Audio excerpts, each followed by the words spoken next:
The scent hits me first, Victoria's cloyingly expensive perfume, the one that always tries too hard, just like her. It mingles with the rich, old money smell of leather in Dean Morrison's office here at MIT.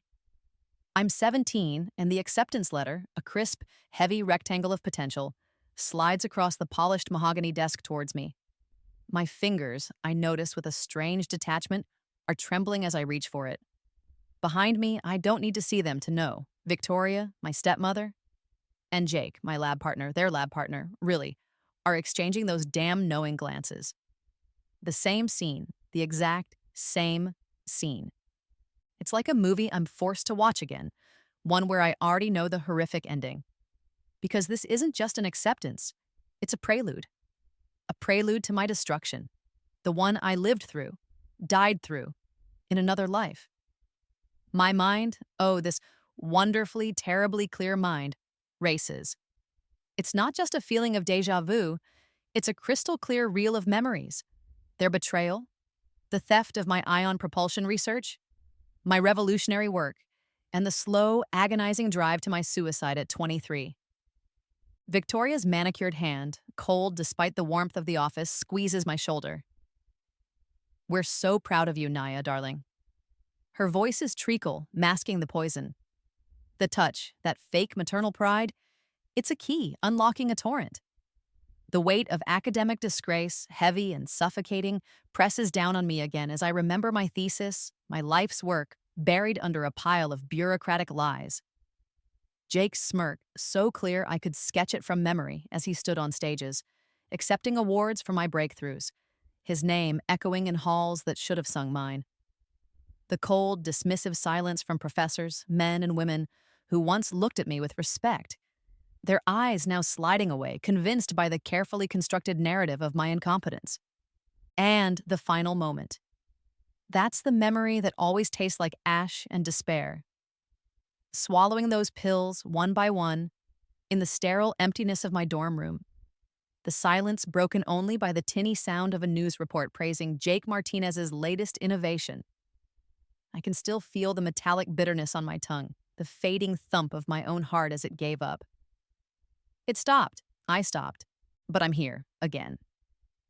Walking across the sprawling MIT campus, the late autumn air crisp against my cheeks, Jake chatters beside me.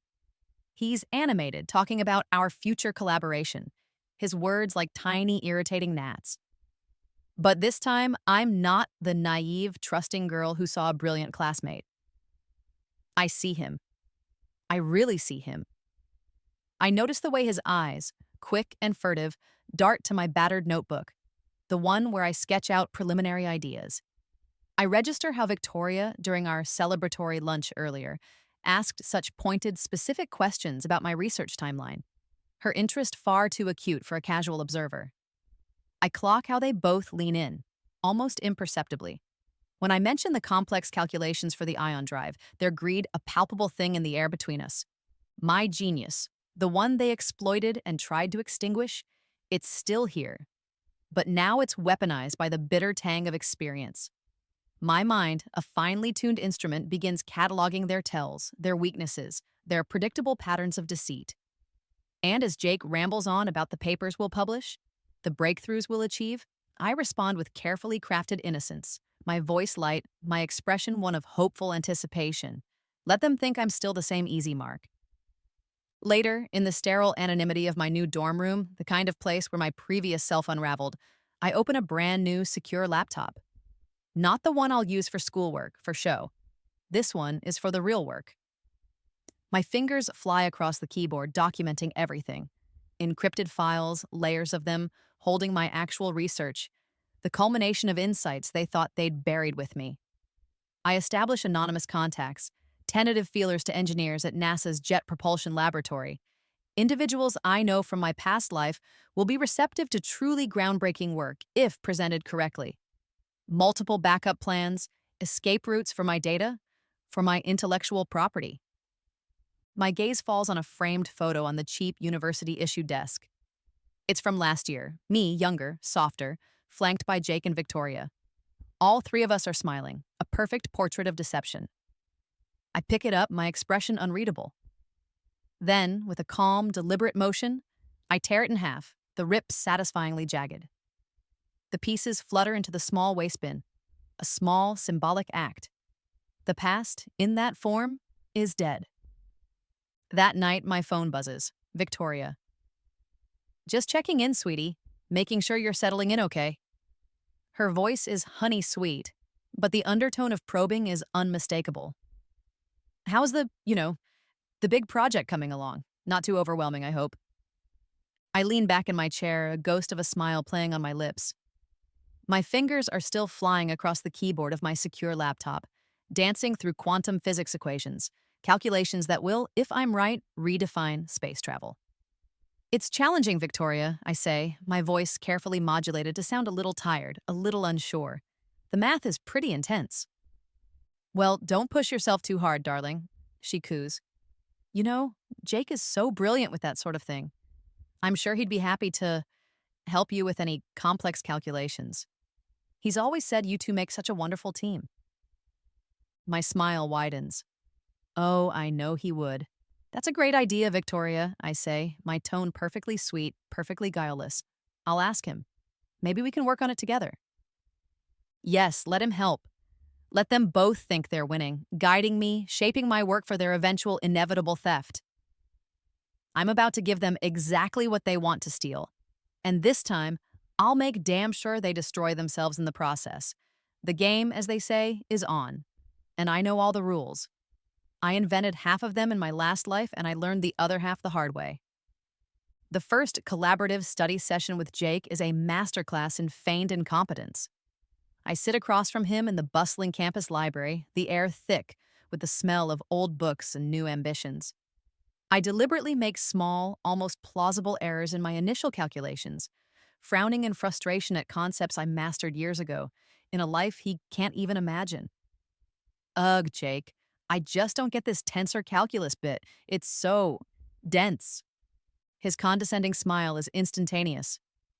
It's okay, Naya. Not everyone gets this stuff right away. He leans over, his arm brushing mine, a casual intimacy that now makes my skin crawl. He explains it to me, slowly, patiently, like I'm 5. I nod, looking suitably grateful while my mind races, cataloging the subtle ways he steers the conversation, the specific angles he's probing. Victoria chimes in later via text, a stream of patronizing little messages. Don't push yourself too hard, sweetie. Jake said you were struggling a bit. It's okay to lean on him. That's what brilliant partners do for each other. They still see me as the naive girl, easily manipulated, a wellspring of ideas they can tap at will. Perfect.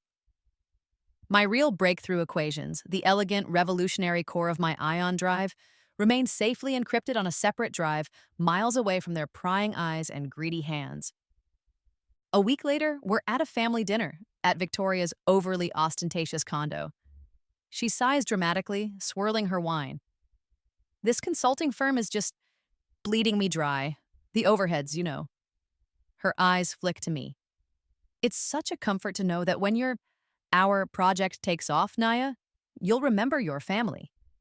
You have a responsibility, after all, to those who've supported you.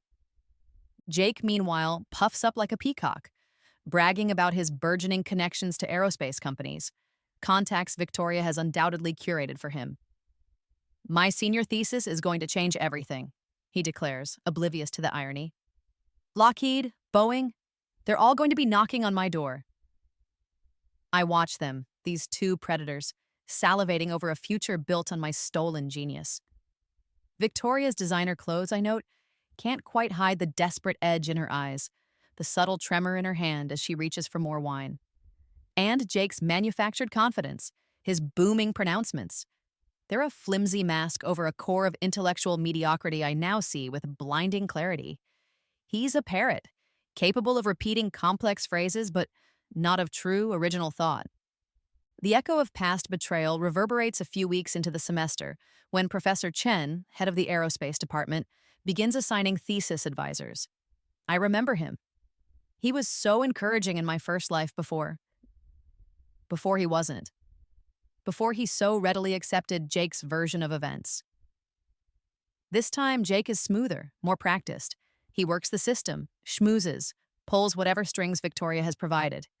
And just like that, he's paired with Professor Davies, my original mentor. The same kindly, avuncular man who, in the end, sided with Jake, who wrote me off as unstable, a tragic case of early burnout. I watched their first meeting from across the quad, a sliver of visibility through the professor's office window. Jake is animated, all expansive gestures and earnest expressions. Professor Davies is nodding, smiling, occasionally patting Jake's arm. They're already planning it, I know. Planning how to position Jake as the lead, how to subtly sideline me, how to ensure the stronger candidate takes the reins. It's a carbon copy of the past, and a cold, hard knot tightens in my stomach. But this time, the script will have a different ending. Because this time, I'm prepared. My covert operation begins in earnest. From a series of untraceable throwaway email accounts, I start sharing preliminary anonymized research data with a select group of NASA engineers, people I know from my previous existence, are open-minded and genuinely passionate about disruptive technologies. I offer small but brilliant insights, solutions to minor but persistent problems in current propulsion theories, slowly, carefully establishing the credibility of this unknown, unseen researcher. I attend a small, specialized aerospace conference in Boston under an assumed name, my student ID tucked safely away. I move through the crowds, a ghost in the machine, planting seeds of my revolutionary ion drive theory with key researchers, dropping carefully worded questions and observations into conversations, building an invisible foundation of prior art, a network of whispers that will, in time, prove my authorship beyond any doubt. One late night, back in my dorm, I decide to test the waters to see if their greed is as predictable as I remember. We're supposed to be having a late-night study session. Jake's idea, of course, so he can help me with the difficult parts. I feign exhaustion after an hour, murmuring something about needing a quick nap.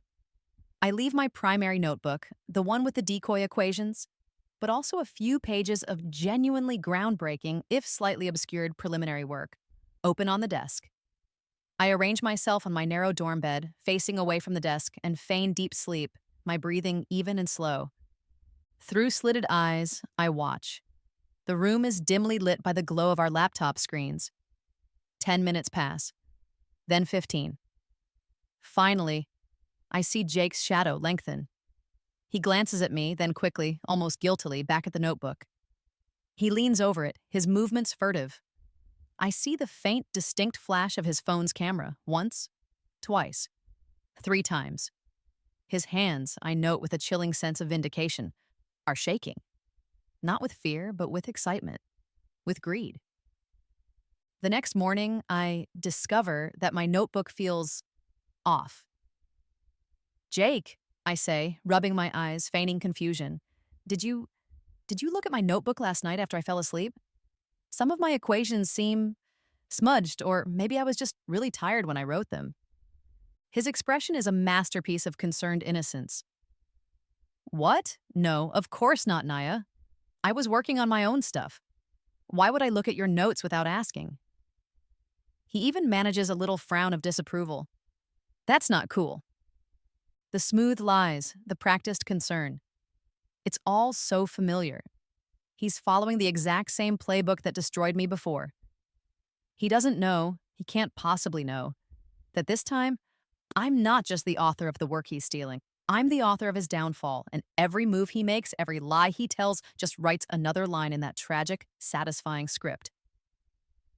3 months into freshman year, it's coming faster this time, or maybe it just feels that way because I'm anticipating it, watching for the telltale signs like a seismologist waiting for the earth to tremor. Jake, emboldened by his late-night photo session and my continued feigned naivety, makes his move. He's been spending a lot of time with Professor Davies, my old mentor, his new mentor. I see them in the caf, heads bent together, Davies looking avuncular, Jake looking earnest. It makes me sick. Then the email arrives. Professor Chen, department head. Subject, thesis project consolidation. My heart gives a cold, hard thud, not of surprise, but of grim recognition. He's convinced Davies, and by extension Chen, to merge our preliminary thesis projects, under his leadership, of course. The justification? Jake's more comprehensive theoretical framework, a framework inspired, the email delicately puts it, by some of my preliminary equations. My equations, the ones he photographed, now form the bedrock of his original ion propulsion theory. Victoria naturally is ecstatic. She calls me that evening, her voice dripping with false sympathy. "Oh, Naya, darling, I heard about the thesis projects. It's probably for the best, you know. Jake has such a strong vision, and Professor Davies thinks so highly of him. Sometimes it's better to support a brilliant work, to be part of a winning team rather than competing, especially when you're still finding your feet." She positions herself as the concerned stepmother, all while I know she's already strategizing with Jake, probably drawing up preliminary business plans for the patents they intend to file in his name. His name. For my life's work, my performance needs to be flawless. I arrange a meeting with Professor Chen.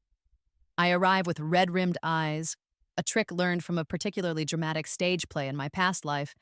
A little menthol under the eyelids works wonders. My shoulders slump. I play the part of the overwhelmed, slightly intimidated freshman, the girl who's grateful, so damn grateful, for Jake's guidance and Professor Davies's wisdom. I guess Jake's ideas are just more advanced, I stammer, twisting a tissue in my hands. I'm happy to support his research. Maybe I can learn a lot. Chen beams, relieved. Davies, also present, pats my arm. That's the spirit, Naya. Teamwork makes the dream work. Jake, sitting beside them, gives me a pitying, triumphant little smile. They buy it. Hook, line, and sinker. They celebrate their easy manipulation, their brilliant strategy. What they don't see is me, late at night, meticulously crafting the simplified, subtly flawed versions of my equations. I upload them to our shared research folder, the one Jake and Davies will draw from. The errors are almost undetectable to a cursory glance, even to a competent physicist. But they are there, like tiny, fatal cancers in the mathematical DNA of the project. They're designed to look like the fumbling mistakes of a bright but inexperienced student, errors Jake will generously correct, feeling even more superior. These mistakes will, in time, invalidate their entire theoretical framework. It's a delicate, dangerous game. While Jake is busy presenting his rapidly developing research to impressed professors, holding court in departmental meetings, I'm a ghost in the digital machine. Under the pseudonym Dr. A. Kim, I submit the complete, correct revolutionary equations to NASA's Breakthrough Propulsion Physics program. The submission is exhaustive, detailed technical documentation, simulated performance data, and, crucially, a meticulously crafted development timeline with encrypted digital breadcrumbs that lead back, untraceably for now, to my anonymous online persona, but which can, when the time comes, be proven to originate from my secure devices. Simultaneously, I plant my real research under different anonymous guises, in obscure academic forms, in preprint archives, disguised as thought experiments or theoretical explorations. I even file preliminary design patents for key components of the ion drive through a series of newly created shell companies, registered in jurisdictions known for their opacity. It's an intricate web, an unbreakable chain of evidence establishing my intellectual property, a silent global testament to my work, all while Jake Martinez is parading my diluted, flawed ideas as his own genius within the hallowed halls of MIT. Months fly by. Jake's star is rising within the department. He's confident, charismatic, the golden boy. Victoria is preening, already counting the future millions. I am the quiet, supportive, slightly out of her depth lab assistant. Then comes Jake's senior thesis defense. It's a big deal. The auditorium is packed. Professors, students, even a few industry scouts Victoria has managed to invite. Professor Davies introduces Jake with glowing praise. Jake strides to the podium, a PowerPoint presentation limitaciones of my flawed equations, now polished and presented as his own, flashing behind him. He begins his presentation, his voice smooth, confident. And then the trap springs. About halfway through, during the Q&A, a hand goes up in the back. A woman I don't immediately recognize, but whose credentials, when she introduces herself, send a ripple through the room. Dr. Sarah Mitchell, lead physicist from NASA's Breakthrough Propulsion Physics program. My heart hammers, but I keep my expression neutral, just another curious student. Mr. Martinez, Dr. Mitchell begins, her voice calm but carrying an undeniable authority. Your theoretical model for ion containment. It's fascinating. However, it appears to directly contradict some rather brilliant anonymous research NASA received just last month. Research, I might add, that solves several of the inherent instability problems your current model seems to, well, exacerbate. Jake freezes. His confident smile falters. Anonymous research? Indeed, Dr. Mitchell continues, a slight frown on her face. The mathematics are quite elegant. In fact, some of the core equations being lauded in the latest issue of Aerospace Dynamics Quarterly as a revolutionary breakthrough by an unknown genius, they bear a striking resemblance to the foundational principles of your work, yet they predict entirely different and, frankly, more viable outcomes. The room is silent. Professors are exchanging uneasy glances. Jake is visibly sweating. He tries to bluster, to claim coincidence, to suggest his work is simply a different interpretation. But Dr. Mitchell is relentless, her questions precise, technical, cutting to the core of the deliberately implanted flaws in his version of the equations.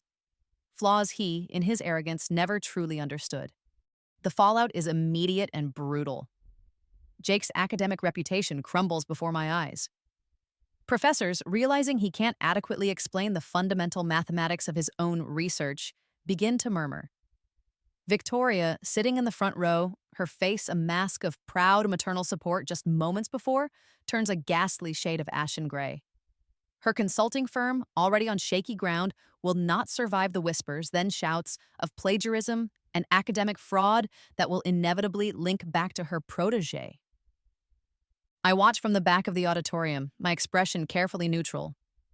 Jake stutters through impossible questions, his intellectual house of cards collapsing around him.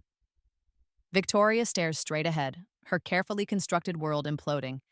They both, finally, in that moment of public humiliation, seem to be grasping a sliver of the truth.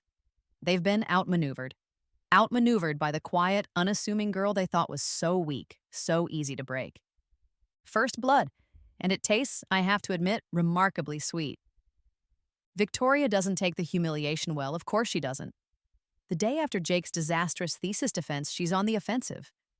Her first move is to try and flip the narrative. She corners Dean Morrison, her voice a carefully calibrated blend of maternal concern and steely resolve. Naya must have stolen this work from Jake, she insists, her eyes flashing. She's always been intense, a little obsessive. Jake, bless his heart, is too trusting. He probably shared his early ideas and she twisted them. She pressures the university administrators to launch a full investigation into my research timeline, my academic integrity. Simultaneously, she calls my father, spinning a tale of my supposed jealousy and unethical behavior, subtly threatening to withdraw her not insignificant financial contributions to my tuition if I'm not brought into line. Jake, meanwhile, desperate to salvage something, anything, from the wreckage of his reputation, takes a different, equally slimy tack. He starts spreading rumors, quietly at first, then with increasing boldness. Naya's mentally unstable, he tells sympathetic classmates. She's been obsessed with copying his work since freshman year, a hanger-on, a wannabe. He paints himself as the victim of a disturbed young woman's fixation. It's a classic pincer movement designed to crush me. But they're playing checkers, and I've been playing chess across lifetimes. Their retaliation backfires spectacularly. The university, forced to investigate, requests access to all my research materials. My carefully curated documentation proves devastatingly effective. Encrypted timestamps on every file, detailed development logs cross-referenced with my anonymous submissions to NASA, even snippets of video evidence from my secure laptop's camera showing me working alone late at night in my dorm room, while Jake was, according to his own social media, out partying or collaborating with other students. When the university investigators, now deeply suspicious, demand Jake explain specific, highly complex technical aspects of his work, the very aspects I knew he hadn't truly grasped from the flawed equations I'd fed him, he fails, catastrophically. He fumbles, he sweats, he contradicts himself. He simply cannot understand the advanced mathematics behind concepts he supposedly invented. Victoria's financial threats to me, when they surfaced during the investigation, thanks to an anonymous tip-off I may or may not have orchestrated, only served to expose her own glaring ethical violations as a university board member potentially attempting to profit from the exploitation of a student. Then comes the moment for my hidden resources to step into the light. During a particularly grueling investigative hearing, where Jake is trying to paint me as a lovesick puppy who stole his ideas out of unrequited affection, I calmly, coolly produce the letters. Letters of recommendation, glowing testimonials from senior NASA engineers who have been corresponding with Eerie Dr. A. Kim for months. Invitations to present at prestigious international aerospace conferences addressed to my anonymous research persona. My composed demeanor, my deep and articulate technical knowledge during the questioning, stands in stark, damning contrast to Jake's fumbling panic, his increasingly desperate and incoherent explanations. The intellectual gulf between us is no longer a suspicion. It's a chasm, laid bare for all to see. Later that evening, alone in my dorm room, the silence hums with a strange new energy. I stare at my reflection in the cheap university issue mirror. The girl looking back? I barely recognize her. The hollowed-out eyes, the perpetual tremor of anxiety that haunted my previous self, they're gone. In their place is a young woman with a chillingly calm gaze, a set jaw, an aura of quiet, unshakable confidence. This isn't the devastated girl who swallowed a bottle of pills in a similar room, in another life. This is someone who has walked through fire and emerged not just alive, but forged. A cold satisfaction settles deep in my bones as I replay the image of Jake's crumbling composure, Victoria's barely suppressed fury. But beneath the satisfaction, a tiny, sharp shard of grief pierces me. Grief for my younger self, the one who trusted them so completely, so blindly, the one they killed. The stakes, however, are about to escalate again. Victoria, backed into a corner, is more dangerous than ever. She makes one final desperate move. She hires a sleazy private investigator, someone to dig up any dirt, real or manufactured, on me. She starts feeding my father a constant stream of poison, painting me as dangerously obsessive, unstable, a daughter he needs to control before I ruin the family name. Jake, now facing academic probation and the very real possibility of expulsion, resorts to the oldest, ugliest trick in the book. He threatens to claim that I seduced him, that I used my feminine wiles to trick him into sharing his research, that our collaboration was something far more sword-meninous. He's attempting to destroy my reputation, not just academically, but personally, through a vile campaign of sexual innuendo and manufactured victimhood. They think they're closing in for the kill. They think they can still break me, still silence me. They have no idea what's coming. They have no idea who I really am. The smear campaign, fueled by Victoria's money and Jake's desperation, starts to gain a disgusting kind of momentum. Whispers follow me down hallways, sidelong glances from classmates. A few professors suddenly too busy to meet. My father calls, his voice strained, confused, clearly rattled by Victoria's relentless onslaught of lies. They think they have me isolated, on the ropes. It's time. I calmly schedule a press conference. Not through the university, though they're now clamoring to manage the PR crisis Jake and Victoria have manufactured. No, I do it myself, through a small, independent PR firm known for handling high-profile, sensitive cases. The invitations are sent to major news outlets, science journals, and, of course, the key players in the aerospace industry. The subject line is tantalizingly vague, a statement regarding recent innovations in ion propulsion and a clarification of authorship. The room is packed. Cameras flash, reporters murmur, notebooks poised. Victoria and Jake are there, of course. Victoria probably strong-armed her way in, wanting a front-row seat to what she assumes will be my public meltdown or a pathetic attempt at an apology. Jake hovers near the back, trying to look like a concerned, innocent bystander. I walk to the podium, not as Naya Kim, the bullied freshman, but as someone else entirely. I take a breath. Good morning, I begin, my voice clear, steady, amplified by the microphone. For the past 6 months, many of you in the aerospace community, particularly those at NASA's Jet Propulsion Laboratory and the Breakthrough Propulsion Physics program, have been corresponding with, and indeed championing, the work of a researcher known as Dr. A. Kim. A ripple of confusion, then recognition goes through the room. I see Dr. Mitchell from NASA lean forward, her expression intent.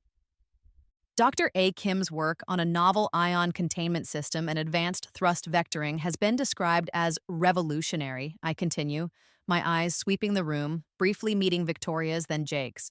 In fact, this research was recently selected by NASA as the primary propulsion system for the upcoming Artemis Mars crewed mission. More murmurs, excitement. This is big news. Today, I say, pausing for effect, I am here to clarify the identity of Dr. A. Kim. I look directly at the main bank of cameras.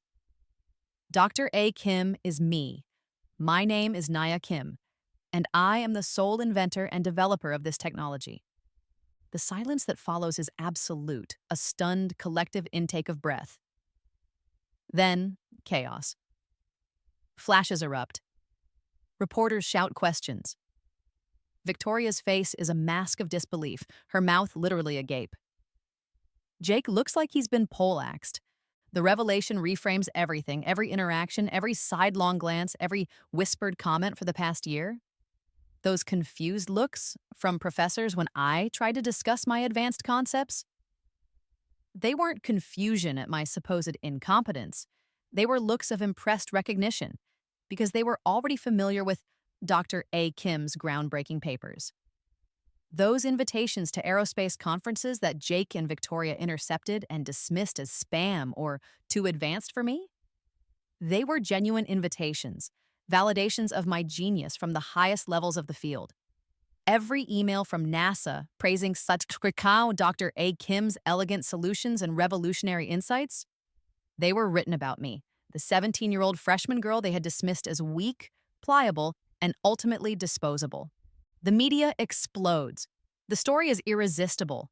The teenage prodigy, the hidden genius, whose own stepmother and lab partner conspired to steal her world-changing research, only to be outmaneuvered by the very brilliance they sought to exploit. The power dynamic reverses with dizzying speed. Major aerospace companies, the ones who were so eagerly courting Jake Martinez just weeks ago, now issue carefully worded statements, distancing themselves from him completely. Instead, their calls flood my new PR agent's phone. NASA publicly, unequivocally, credits Naya Kim Me as the true pioneer, the mind behind their next-generation Mars mission propulsion system. Victoria's consulting firm, already teetering, faces immediate bankruptcy as clients flee any association with academic fraud and familial exploitation on such a spectacular scale. Jake finds himself not just expelled, but blacklisted from every serious aerospace program in the country. His name a toxic byword for plagiarism and deceit, and then the crushing, beautiful irony. A week after my press conference, NASA holds their own. They announced that, due to the extraordinary and ahead-of-schedule breakthroughs made by Dr. Naya Kim, they are fast-tracking the Artemis Mars mission timeline. My stolen, then reclaimed research will literally propel humanity to another planet years sooner than anticipated. The very work they tried to bury will now be my monument. The girl they tried to erase will now have her name inextricably linked with one of humanity's greatest achievements in space exploration. I see Victoria once more by accident on the news. A brief shot of her leaving a lawyer's office, her face ravaged, aged 10 years and a week. Her eyes meet the camera for a fleeting second, and in them I see not just anger, not just defeat, but a dawning, horrified recognition. The quiet, unassuming freshman she'd so casually decided to destroy possessed a mind far more complex, far more resilient, far more brilliant than she could ever have conceived. Jake, I hear, has a similar moment. A former classmate tells me he saw Jake in the university library, staring at a projection of my NASA press conference, his face ashen.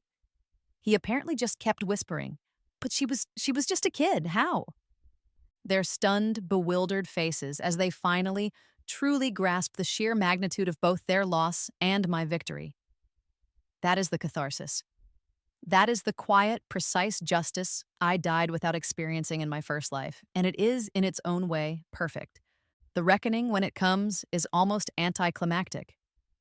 They've already been tried and convicted in the court of public opinion, their professional lives reduced to smoldering ruins. but they still try. Of course they try.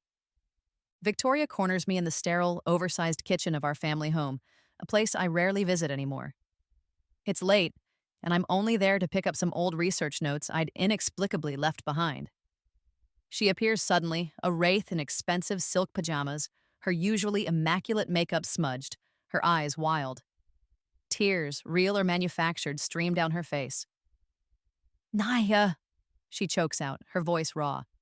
"You have to understand. I was only trying to protect you." I raise an eyebrow, my expression carefully neutral. "Protect me? From what, Victoria? Success? Recognition?" "From the pressure," she insists, clutching at my arm, her grip surprisingly strong. "You were so young, so brilliant, yes, but so fragile. I thought if Jake fronted the work, it would shield you. He's stronger, more worldly. I sacrificed everything for you, Naya. My reputation, my business. I did it all to give you space, to let you bloom without being crushed." Her voice rises, teetering on the edge of hysteria. She alternates between these pathetic maternal guilt trips and thinly veiled threats about family loyalty, about how I'm tearing this family apart. Her expensive designer mask, the one she wore with such effortless disdain for so long, is finally, irrevocably slipping, revealing the grasping, desperate, and frankly, rather pathetic woman underneath. Jake's attempt is even more contemptible. He ambushes me at a campus coffee shop a few days later. The arrogant swagger is gone, replaced by a hunched, pleading posture. His eyes are red-rimmed, his clothes rumpled. He looks broken. Good. "Naya," he begins, his voice barely a whisper. "Can we just talk, please?" I sip my latte, watching him over the rim of the cup. "We're talking, Jake. Our friendship. It was real, wasn't it?" he pleads, his voice cracking. "I know I messed up. I made mistakes. Huge mistakes. But Victoria, she pressured me. She had all these plans, these connections. I got swept up in it. I never meant to hurt you. Not really." He leans forward, his eyes searching mine for any flicker of weakness. "We could still collaborate, you know. Your success. It could lift us both up. We were always a great team." His old charm, the easy confidence that once fooled so many, including my past self, is now so transparently desperate, so manipulative, it's almost laughable. I set my cup down. I look at Victoria, standing there in her ruined kitchen, her face a mess of tears and self-pity. I look at Jake, hunched over the coffee table, a study in pathetic desperation. And with a clinical, chilling calm, I recite the truth. "Victoria," I say, my voice quiet but carrying an undeniable weight. "You started grooming me for exploitation the moment my father married you. You saw my intellect not as a gift, but as a resource. You encouraged Jake to get close to me. You engineered our collaborations. You systematically isolated me from other academic influences." I tick off the instances on my fingers. Every stolen glance at my notebooks, every carefully manipulated dinner conversation designed to extract information about my progress, every calculated move to ensure I was dependent, trusting, and ultimately vulnerable. To Jake, I am equally unsparing. You, Jake, were never my friend. You were a willing accomplice. You photographed my notes. You lied to my face day after day. You stood on stages and accepted praise for work you were incapable of even fully understanding, let alone conceiving. Their faces pale. This isn't the emotional, perhaps even hysterical Naya they were expecting, the one they could manipulate or dismiss. This is someone else. I remember. I continue, my voice dropping almost to a whisper, yet it seems to fill the sudden, suffocating silence in both encounters. Dying. Alone. In my dorm room. I remember the taste of the pills, the sound of the news report celebrating your triumph, Jake, built on my stolen life. I remember my heart stopping. Victoria gasps, a hand flying to her mouth. Jake just stares, his eyes wide with a dawning, horrified understanding that goes beyond mere academic theft. The impossible implications of my words, the chilling certainty with which I speak them, hangs in the air. They beg then, Oh, how they beg for mercy, for forgiveness. They claim they've learned their lesson. They promise to make amends, to dedicate their lives to whatever pathetic restitution they can offer, and I simply say no. It's not shouted, it's not angry. It's a statement of fact. A quiet, irrevocable finality delivered by someone who has already died from their cruelty once before. My success, I tell them, will continue to expand. My work will change the world. Your reputations, what's left of them, will continue to crumble into dust. I have ensured, through channels you can't even begin to imagine, that neither of you will ever be in a position to steal from or harm another student, another dreamer ever again. Your pleas for forgiveness? They died with me in my previous life. There is nothing left for you here. The final justice isn't delivered by a court of law, though Victoria, I later hear, faces potential criminal charges for fraud related to her misuse of university funds and insider trading based on my initial research. No, the real justice is slower, more insidious, a perfect mirroring of the professional and personal death they orchestrated for me. Victoria's consulting firm collapses under the weight of the scandal and her own crippling legal fees. Her beautiful condo is foreclosed upon. The last I hear, she's working a minimum wage job in retail, the silks and diamonds replaced by a polyester uniform. Her name a whispered cautionary tale in the circles she once dominated. Jake is expelled from MIT, of course, blacklisted from every reputable academic program and aerospace company in the world. His dreams of glory, of changing the world, turn to ash. He ends up working at his father's auto repair shop in a forgotten Rust Belt town, his brilliant future reduced to changing oil and rotating tires, all while the Mars mission he once arrogantly believed he would lead streaks across the sky, powered by my technology. Their complete professional and social destruction. It's a mirror image of the death they caused me. The scales, finally, after a lifetime too long and a lifetime too short, are balanced. 6 months later, the air in NASA's Mission Control Center at JPL crackles with a unique blend of unbearable tension and electric anticipation. I stand near the front, a Mission Specialist Propulsion Systems badge clipped to my jacket. It still feels surreal sometimes. The massive screens lining the walls display a dizzying array of telemetry, trajectory plots, and live video feeds. And on the main screen, the countdown clock. Artemis Mars 1, the first crewed mission, powered by the Kim Ion drive, my Ion drive. The final seconds tick away. 3, 2, 1, main engine start and liftoff. Artemis Mars 1 is on its way to the red planet.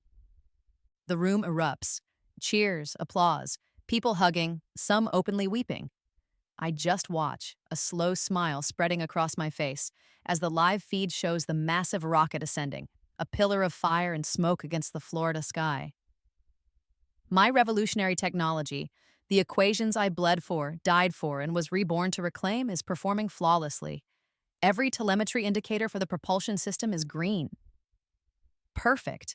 The deep, profound satisfaction that settles in my chest is a warmth I've never known, not even in my brightest moments of discovery in my first life. This is different. This is tangible. This is real. This is mine. Later, during a quieter moment amidst the ongoing celebrations, a junior engineer, flushed with excitement, turns to me. Dr. Kim, did you hear about that crazy story from last year? Some wannabe researcher from MIT, a total fraud, tried to claim credit for your early ion drive concepts. Can you believe the nerve? I barely acknowledge the reference to Jake with a dismissive, almost imperceptible shrug. There are always those who try to ride on the coattails of real innovation, I say, my voice calm.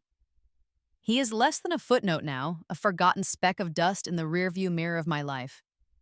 Victoria's desperate, rambling voicemails, I know, have been piling up on a burner phone I rarely check. I deleted them all last week without listening. I've moved so far beyond caring about her downfall or his. They are simply irrelevant. My life now is lived in a small, sun-filled apartment near JPL. I wake each morning not to a sense of dread, but to a flood of emails. Competing consultation offers from every major aerospace company, tentative feelers for full professorships from universities around the world, interview requests from prestigious science magazines. When I look in the mirror now, I see no trace of the broken, haunted girl who took her own life in that lonely dorm room. I see a young woman, yes, still young, but with eyes that hold the wisdom of ages, the quiet confidence of someone who has stared into the abyss and not only survived, but bent it to her will. I rebuilt myself from the ashes of their betrayal, and in doing so, I claimed my rightful place among the stars. My current project? Reviewing proposals for a series of unmanned probe missions to Jupiter and its moons. They will all, of course, use advanced, next-generation versions of my propulsion technology.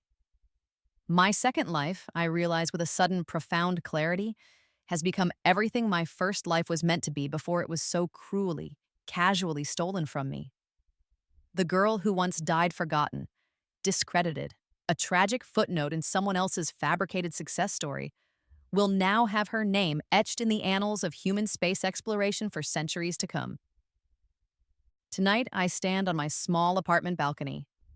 The California air is cool, the sky a vast velvet canvas dusted with stars. Mars is clearly visible, a tiny, distinct red dot in the evening sky.